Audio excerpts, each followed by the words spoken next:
The court sentences Mr. Depa to 60 months of Department of Corrections, followed by 15 years Department of Corrections supervised probation. Now, with regard to the initial DOC sentence, giving him credit for his time served, when he goes to the reception center, I'm directing that the DOC conduct a full mental health assessment, as Dr. Klein indicated they would accept from the court, and develop an individual service plan with regard to all of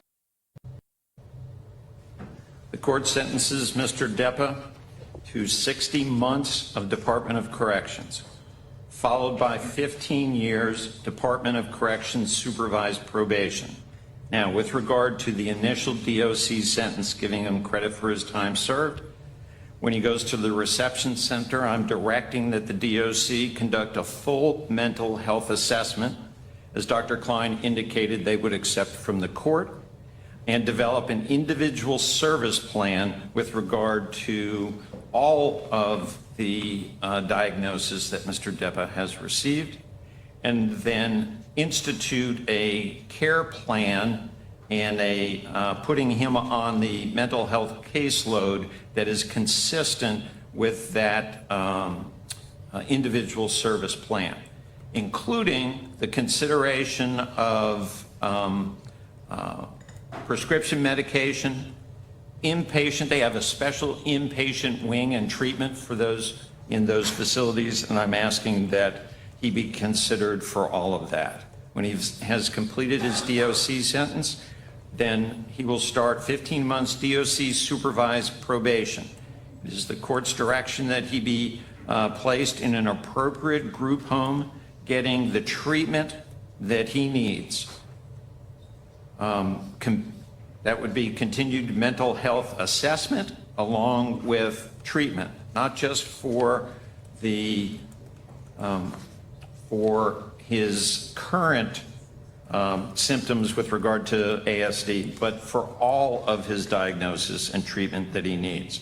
That he be evaluated for his prescription medication on a regular basis, that continued mental health treatment occur in an appropriate residential setting where he would receive continued vocational training, GED program, anger management classes.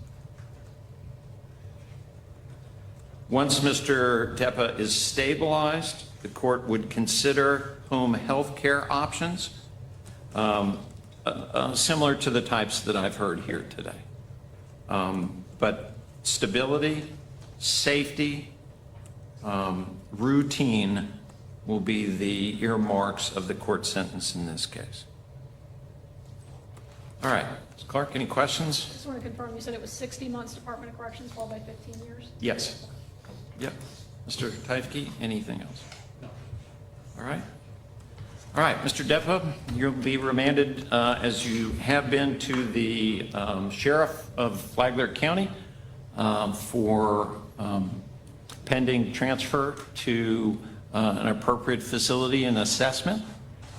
Please understand that although you had entered a plea in this case, that you may appeal the court sentence. If you're going to do that, you have to do it in writing. If you can't afford a lawyer, I would appoint one for you. If you have questions about the basis of what that sentence would entail, about what your appeal might challenge in that regard, please talk to Mr. Teifke about that, and he'll explain it all to you. And right. Judge, I'm sorry, I don't think I heard you say no contact with Ms. Nadich. I would certainly request. Yeah, of course, no contact with Ms. Nadich, and obviously costs would be assessed. Anything else? No, sir. All right. Thank you all. Court's adjourned.